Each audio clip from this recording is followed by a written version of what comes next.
어떤 한 차가 자동차를 몰고 가다가 이 교통경찰관에게 걸렸습니다. 교통경찰관이 다가와서 운전자에게 이야기합니다. 과속입니다.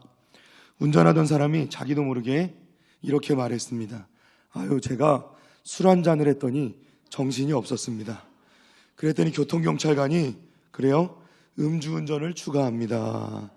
그랬더니 그 옆에 있던 아내가 자기도 모르게 죄송합니다. 무면허라 맨정신엔 겁이 나서 운전을 못해요. 이렇게 말했습니다. 경찰관은 그래요? 무면허 운전도 추가합니다. 그랬더니 뒷자리에 가만히 앉아있던 장모님이 자기도 모르게 또 얘기를 했습니다. 거 봐라. 자동차를 훔쳐 타더니 오래 못 가지 않냐. 이 말을 들은 경찰관이 자동차 훔친 죄로 체포합니다. 그리고 그 자리에서 이 일가족을 모두 잡아갔다는 이야기입니다. 믿거나 말거나인데요. 우리 죄라는 게요, 물고 물리고 그것이 그 자리에서 끝이 나면 좋은데, 이 죄라는 게 항상, 거짓말도 그렇죠. 항상 거짓말이 시작되면 그 거짓말을 덮기 위해 또 다른 거짓말이 이어지는 것을 많이 보게 됩니다. 나중에는 그것이 눈덩이처럼 불어나 있는 것을 보게 되는 것이죠. 자, 오늘 본문 말씀, 우리는 계속해서 로마서 말씀을 보고 있는데요.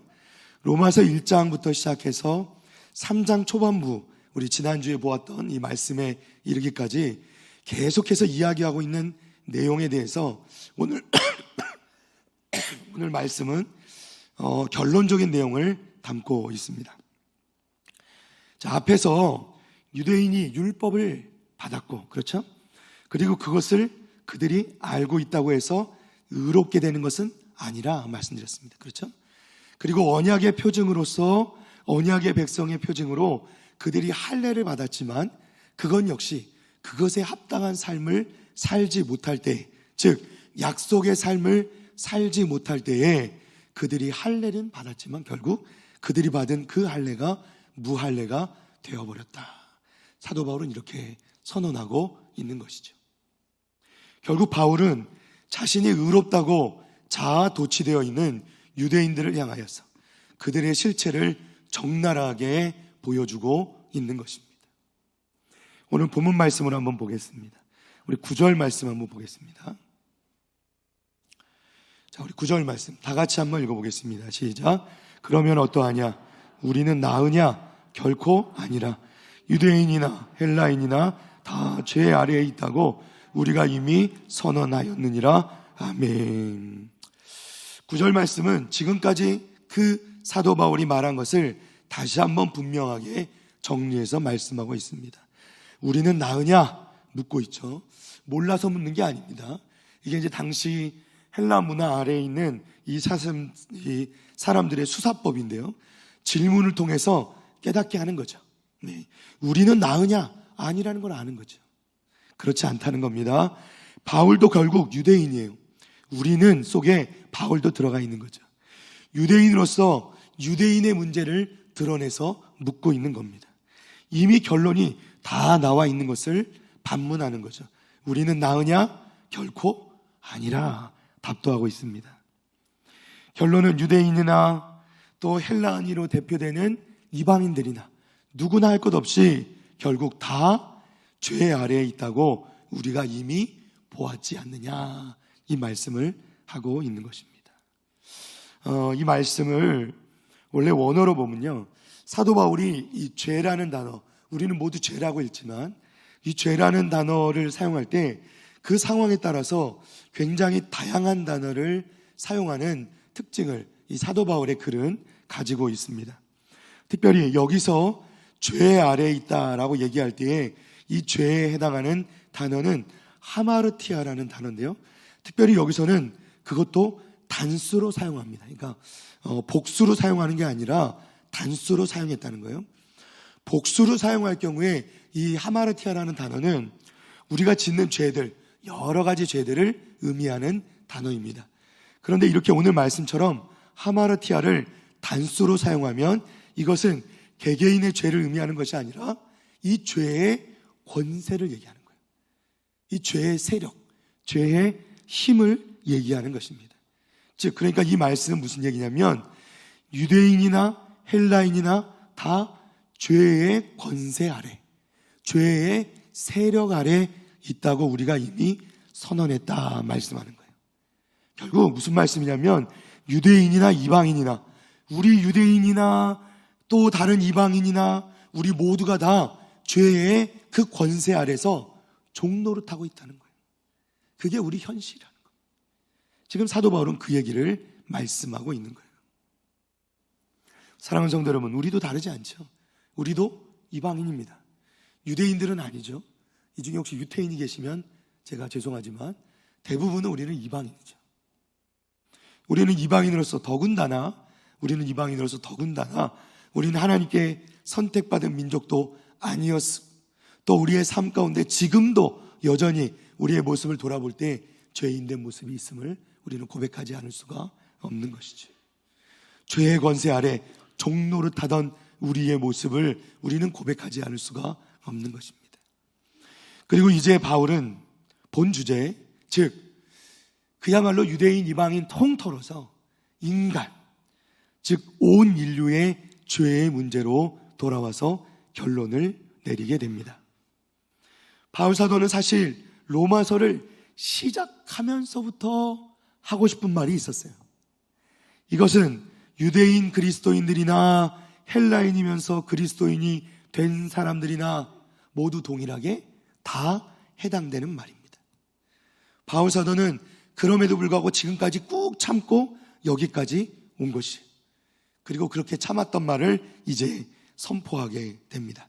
그것이 바로 본문의 10절, 11절, 12절 말씀입니다. 우리 10절부터 12절까지 말씀 우리 다 같이 한번 천천히 읽어보겠습니다. 시작. 기록된 바 의인은 없나니 하나도 없으며 깨닫는 자도 없고 하나님을 찾는 자도 없고 다 치우쳐 함께 무익하게 되고 선을 행하는 자는 없나니 하나도 없도다. 아멘. 무슨 말씀입니까? 결국 우리 모두가 다 죄인이라. 온 인류가, 모든 인간이, 모든 사람이 다 죄인이라는 이 말씀, 이 결론에 도달하게 되었다는 것입니다.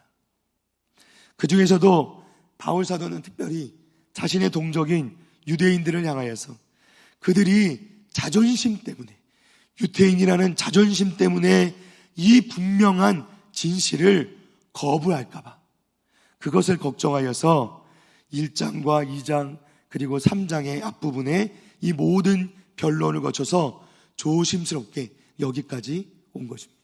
그리고 이제 결론을 내리고 있는 것이죠. 의인은 없으니 한 사람도 없습니다. 깨닫는 자도 없고 하나님을 찾는 자도 없습니다. 사람은 모두 다 곁길로 행하여 다 무익하게 되고, 즉 쓸모없게 되어 버렸습니다. 선을 행하는 자는 없으니 하나도 없다는 것입니다. 결론, 우리는 모두 다 죄인이고 그냥 죄인이 아니라 어찌할 수 없는 죄인, 우리 스스로 힘으로는 아무것도 해결할 수 없는 죄인이라는 것을 바울 사도는 우리에게 선포하고 있는 것입니다. 이것은 단지 로마서 편지를 받아 읽는 유태인 그리스도인들 뿐만 아니라 헬라 그리스도인들 뿐만 아니라 바울 사도가 지금 말씀하는 것은 모든 사람들, 그리고 우리에게도 해당되는 말씀이라는 것이죠. 유대인만 죄 아래 있는 것이 아닙니다. 온 인류가 죄 아래 있고 심판 아래 있고 그리고 죽음 아래 있는 것이죠. 사랑하는 성도 여러분, 우리는 모두가 다 머리끝부터 발끝까지 철저하게 죄인인 것을 인정하는 우리 성도들 되시기를 바랍니다. 우리는 모두 죄인. 바울 사도는 이 사실을 유대인들이 그토록 자랑스러워하는 그 율법, 그 구약 성경에서 그 근거를 찾아내서 설명합니다. 사실 오늘 우리가 읽은 본문 10절에서 18절까지 말씀은 대부분 시편에서 그리고 일부는 이사야서에서 인용하는 말씀입니다.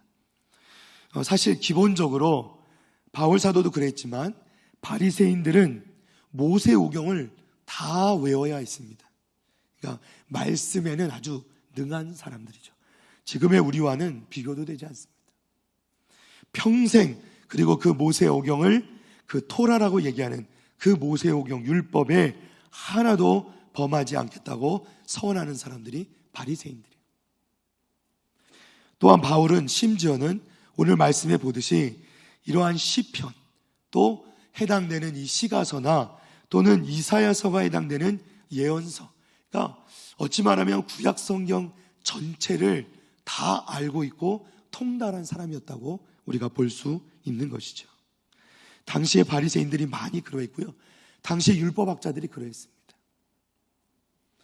그런 이 바리새인들, 유대인들을 향해서 사도 바울은 그들이 그렇게 자랑스러워하는 말씀을 인용하면서 그들의 모습을 설명해주고 있는 것입니다. 자, 우리가 읽지 않은 13절에서 18절까지 말씀을 함께 읽어보겠습니다.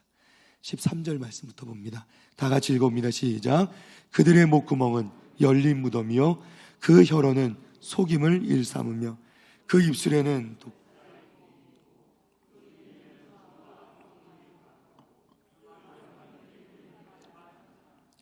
파멸과 고생이 그 길에 있어 평강의 길을 알지 못하였고 그들의 눈앞에 하나님을 두려움이 없느니라 함과 같으니라. 아멘. 그들의 목구멍은 열린 무덤이라. 열린 무덤이라. 원래 무덤은 닫혀 있어야 되죠. 원래 무덤은 시체가 있는 곳이고 그 시체가 썩기 때문에 온갖 악취와 좋지 않은 것들이 있는 것이 무덤이고요, 당연히 무덤은 닫혀 있어야 합니다. 그런데 오늘 말씀에 그들의 목구멍은 열린 무덤이라 이렇게 말씀합니다. 무슨 말씀이냐? 입은 열려 있지만 그 가운데 나오는 모든 것들이 무덤과 같이 썩은 것들이라 이렇게 얘기하는 거죠. 그 혀로는 속임을 일삼고 그 입술에는 독사의 독이 있다. 그 입에는 저주와 악독이 가득하고 그 발은 피 흘리는 데 빠르다. 이 말씀을 쭉 읽고요, 18절에도 그들의 눈앞에 하나님을 두려움이 없느니라 함과 같으니라 이렇게 말씀합니다. 이것을 한번 떠올려 보시면요, 그야말로 뭐냐면 이 우리의 죄악이라는 것이 우리 머리서부터 발끝까지 마치 그 죄가 그 또아리를 틀고 있는 뱀처럼, 그렇죠? 완전히 머리끝부터 발끝까지 그야말로 인간의 악한 모습, 죄된 모습을 적나라하게 표현하고 있는 겁니다. 여기서 그들은 누구입니까? 당연히 유대인들을 말하지만 그들을 포함한 모든 죄에 빠진 인간들을 말하는 것이죠. 따라서 그들이 가는, 모든 인간들이 가는 길에는 파멸과 비참함밖에 없다 이렇게 말하는 거예요. 그럼에도 불구하고 그들의 눈에는 뭐예요? 하나님을 두려워하는 빛이 없다라는 겁니다. 그것이 우리 인간들의 모습이라는 거죠. 자, 우리 한번 정리해 볼까요? 10절에서 말씀합니다. 의인은 없으니 하나도 없다. 11절, 제대로 이해하는 사람도 없고 하나님을 찾는 사람도 없다. 12절, 모든 사람이 빗나가고 무력해졌고 선을 행하는 사람도 없다. 쓸모 있는 사람이 없다. 13절에 그들의 목구멍은 열린 무덤이고 혀는 속이고 입술에는 독이 있고, 14절에 그들의 입은 저주와 악독으로 가득하고, 15절에 그들의 발은 피 흘리는 데 빠르고, 16절에 그들의 길은 파멸과 비참으로 가며, 17절 그들은 평화의 길을 알지도 못하고, 18절 그들의 눈앞에는 하나님에 대한 두려움이 없다. 한마디로 인간은 생각부터 시작해서 눈, 입, 입술, 혀, 목구멍, 손, 발에 이르기까지 철저하게 죄의 세력 아래에 붙잡혀 있다는, 그것이 우리의 모습이라는 것입니다. 그것이 모든 인간의 모습이라는 것이죠. 우리 스스로는 아무것도 할 수 없는 그것이 우리 인간의 모습이라는 것입니다. 자, 우리 19절로 넘어갑니다. 우리가 알거니와 무릇 율법이 말하는 바는 율법 아래에 있는 자들에게 말하는 것이니 이는 모든 입을 막고 온 세상으로 하나님의 심판 아래에 있게 하려 함이라. 아멘. 20절 다 같이 읽어볼까요? 그러므로 율법의 행위로 그의 앞에 의롭다 하심을 얻을 육체가 없나니 율법으로는 죄를 깨달음이니라. 아멘. 그러므로 인간은 변명할 수 없다는 겁니다. 하나님의 심판 아래에 있게 되는 것이죠. 하나님의 심판대 아래에 섰을 때 그 누구가 하나님께 변명할 수 있겠습니까? 그 누구가 자신을 의롭다고 변호할 수 있겠냐는 것이죠. 아무도 그럴 수 없다. 이러한 사실을 알게 해주는 것이 너무나도 아이러니하게 모순되지만 그것이 바로 율법이라는 거예요. 그러니까 율법을 통해서 우리는 죄를 깨닫고요, 결국 율법을 통해서 그 율법을 이룰 수 있는 인간이 아무도 없다는 것을 깨닫게 된다는 겁니다. 우리가 율법 아래에 있는데 그 율법 아래에 있으므로 우리가 율법을 따라서 선한 삶을 살아가는 게 아니라 오히려 그 율법 아래에 있는 우리가 율법 아래에 있을 때 우리가 율법을 스스로 아무도 이룰 수 없음을 알게 하기 때문에 스스로 죄인이라는 것을 깨닫게 되고 더 그 죄의 늪에 깊이 빠질 수밖에 없게 만드는 것이 바로 율법에 있다는 것이죠. 사람들은 율법 때문에 의로워지는 것이 아니라 율법 때문에 오히려 더 죄인됨으로 나아가게 된다는 것이죠. 율법은 사람들에게 의로운 행위를 요청하지만 애석하게도 인간에게는 그 누구에게도 이것을 행할 능력이 없다는 것입니다. 율법은 사람들에게 죄를 깨닫게 하지만 그렇게 해서 우리로 하여금 스스로 깨닫고 의를 행하게 하는 것이 아니라 우리가 죄인됨을 철저하게 깨닫게 함으로 율법이 하는 역할은 뭐냐면 우리를 그러하기 때문에 우리 스스로 할 수 없는 구원에 이르게 하는 구원자에게로 우리를 인도하는 역할을 하는 것이 바로 율법이다라고 말씀하는 거예요. 우리가 하나님의 말씀을 보고 읽고 깨닫게 되는 것은 우리가 죄인됨을 깨닫게 되는 것이고 우리 스스로는 할 수 있는 것이 아무것도 없음을 깨닫게 되는 것이고 그걸 통해서 우리는 예수 그리스도 우리의 유일한 구원자 되시는 그분께로 나아가야 우리가 구원받을 수 있음을 깨닫게 된다는 것입니다. 사도 바울은 율법의 행위로는 그 누구도 의롭게 될 수 없다고 선언하고 있는 것이죠. 사도 바울이 유대인이나 이방인이나 상관없이 우리에게 외치는 말이 있습니다. 의인은 없나니 한 사람도 없다는 말이죠. 그 말에는 아마 믿지 않는 사람들도 동의할 것입니다. 자신들이 보기에도 결코 의인일 수 있는 사람이 없기 때문이죠. 그 말은 진리입니다. 아무리 좋은 사람, 선한 사람이라도 한결같이 좋을 수 없고 한결같이 선할 수 없고 상황과 환경에 따라서 자신들의 그 죄된 본성이 드러나게 될 때 철저하게 이기적이고 추악한 면을 보이게 된다는 것이죠. 따라서 어떤 사람이 의롭다고 말할 수 있는 것, 그것은 인간의 생각이지 하나님 앞에서 아무도 의로운 사람은 존재할 수 없습니다. 자, 그래서 복음의 출발이 여기서 시작되는 겁니다. 사도 바울이 로마서 3장에 이르기까지 인간의 죄인됨을, 인간이 어찌할 수 없는 죄인임을 밝히는 이유, 바로 우리가 먼저 의인은 없고 한 사람도 없다, 모든 인간이 죄인이다 라는 것을 우리가 인정하는 그 순간부터 복음이 출발되기 때문이라는 것이죠. 복음은 여기서 출발하는 거예요. 사도 바울은 깨닫는 자도 없고 하나님을 찾는 자도 없고 하나님을 두려워하지 않는다고 말씀합니다. 믿지 않는 자들의 대표적인 모습인데요, 불신자들, 하나님을 믿지 않는 자들은 하나님을 알려고도 찾으려고도 하나님을 무서워하지도 않는다는 거예요. 뭐 그런 사람이 있으면 이미 그 사람은 하나님을 믿을 수밖에 없는 것이죠. 그래서 그러한 사람들을 향해서 하나님을 알지도 못하고 찾지도 못하고 깨닫지도 못하는 사람들을 향해서 우리가 해야 될 일이 있다는 거예요. 그게 뭐예요? 복음을 전하는 일이죠. 우리가 때를 얻든지 못 얻든지 복음을 전해야 되는 이유, 바로 여기 있다는 것입니다.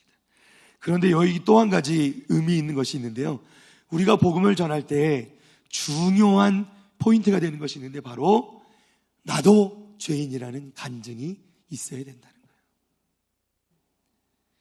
나도 죄인이라는 간증이 있을 때 복음이 전해진다는 겁니다. 사랑하는 성도 여러분, 우리가 복음 전도가 왜 안 되느냐, 복음을 왜 잘 못 전하느냐, 내가 죄인됨을 인정하는 것이 철저하게 먼저 드러나게 될 때, 그때 우리가 복음을 전할 수 있게 된다는 거예요. 대표적인 그 간증, 우리가 간증이라고 얘기하죠. 그 자신도 죄인이라는 간증을 하며 복음 전하는 사람이 누굽니까? 사도 바울이잖아요. 그죠? 바울 사도는 항상 복음 전할 때 뭐라고 얘기합니까? 나는 죄인 중에 괴수입니다. 나는 죄인입니다. 나는 철저히 어찌할 수 없는 죄인입니다. 고백하는 것이 바울 사도가 복음 전하는 방법이에요. 사도 바울은 항상 이렇게 고백했다는 거죠. 그러면서 뭐예요? 자신이 만난 예수님을 소개하는 것이죠.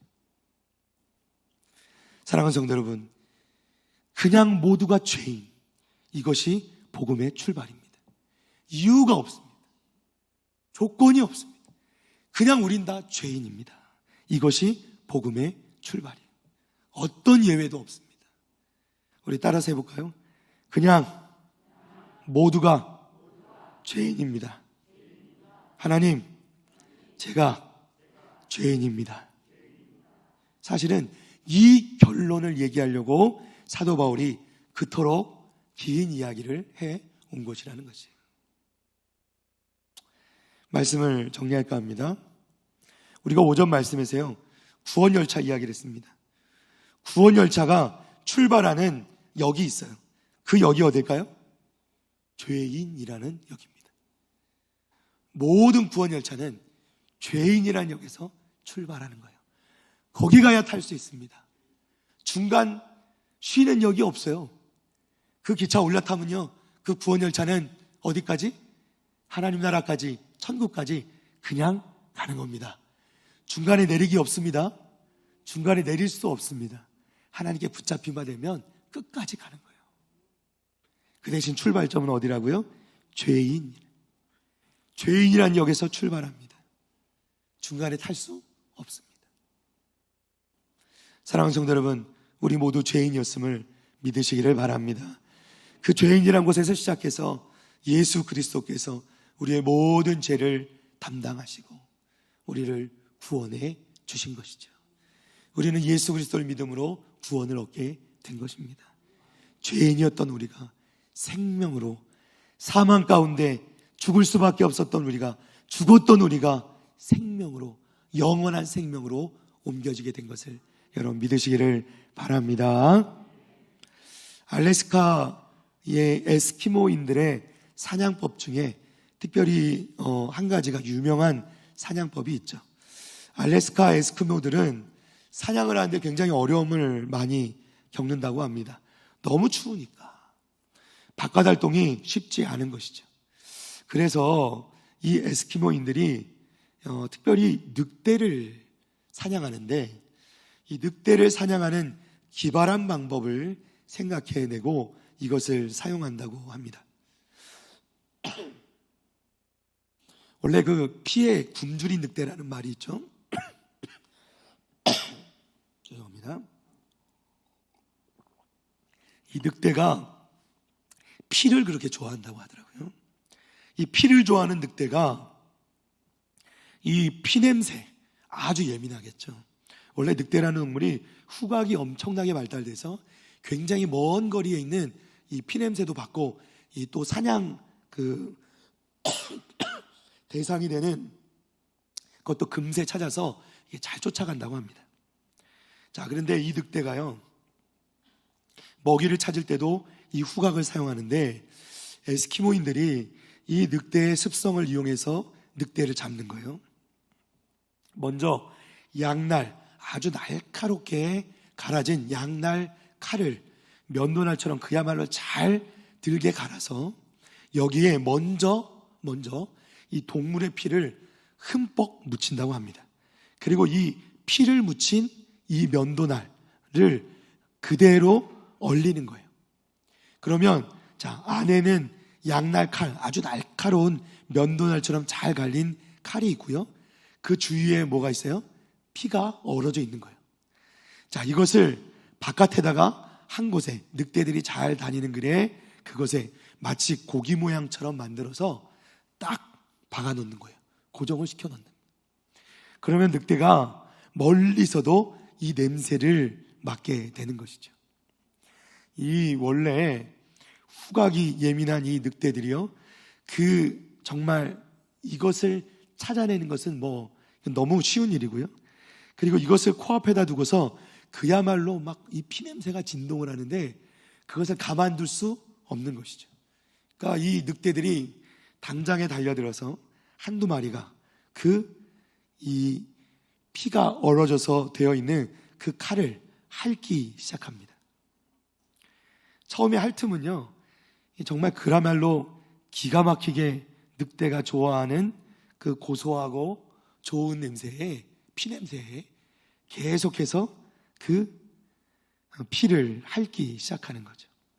자, 그러는 사이에 그야말로 극도의 이 추위가 있는 그 극지방에 이 얼어붙은 그 냉기 때문에 이 늑대가 핥아대는 그 혀 자체도 점점점 마비되어져 가고 칼날은 어떻게 해요? 점점 드러나기 시작하는 거죠. 그리고 나중에는요, 이 피가 다 닳아 없어지고 그 칼날이 드러나면서 자신이 핥는 그 혀가 그 칼날에 베어서 피가 뚝뚝 흐르기 시작하는 거예요. 그런데 그것이 자신의 피인지도 모르고 그야말로 오랜만에 맛본 이 신선한 피 맛에 그냥 정신없이 더 그 칼날을 핥아대기 시작한다는 것이죠. 그러면서 나중에는요, 그 늑대의 혀가 그야말로 너덜너덜 찢어지고 피는 줄줄 쏟아져서 결국에는 정신이 혼미해지고 피가 그 하얀 눈밭을 다 붉게 물들이는 가운데 그 늑대가 쓰러져서 죽게 된다는 겁니다. 그러면 에스키모들은 나가서 그 늑대를 가져오면 되는 것이죠. 사랑하는 성도 여러분, 참 늑대가 어리석죠. 그런데 가만히 생각해 보면 이 늑대의 이야기에는 우리를 향한 좋은 교훈도 담겨 있습니다. 우리가 어떤 것에 유혹에 빠져들기 시작하면 그 유혹이 욕심이 되고 탐욕을 불러일으키고 결국 그 끝에 파멸을 자초하게 되는 우리 인간들의 욕심의 모습을 보게 되는 것이죠. 우리 인간의 죄된 모습, 어찌할 수 없는 죄된 모습, 그것이 우리 인간이고 우리 죄된 인간의 모습이라는 것을 다시 한번 기억하면서, 사랑하는 성도 여러분, 우리가 죄인된 인간임을, 우리가 죄인됨을 철저히 인정하게 될 때 우리의 삶 가운데서 하나님께서 우리에게 허락하신 그 예수 그리스도로 말미암아 허락하신 그 은혜의 복음이 얼마나 우리에게 귀한 것인가, 우리가 철저히 감사하게 되지 않을 수 없고, 우리가 그것에 철저하게 감사하면 우리가 하나님 앞에 하나님을 위하여 못할 것이 없게 되는 줄로 믿습니다. 우리의 욕심, 우리의 세상의 그런 욕망들 우리가 다 내려놓고 우리가 못할 것이 무엇이 있겠습니까? 우리에게 죄된 사람들을 용서하는 일과 마찬가지로 우리가 다 그런 것을 하나님 앞에 내려놓고 다 감당하고 다 정말 우리가 다 감당할 수 있는 성도들이 될 수 있을 줄로 믿습니다. 사랑하는 성도 여러분, 우리가 그러한 삶을 살아가며 은혜의 복음 앞에 은혜의 복음 입은 자로서 또 우리 주변에 우리가 그 은혜를 나누고 베풀므로 복음 전하는 자들의 삶을 살아가는 저와 여러분 되시기를 주님의 이름으로 축복합니다.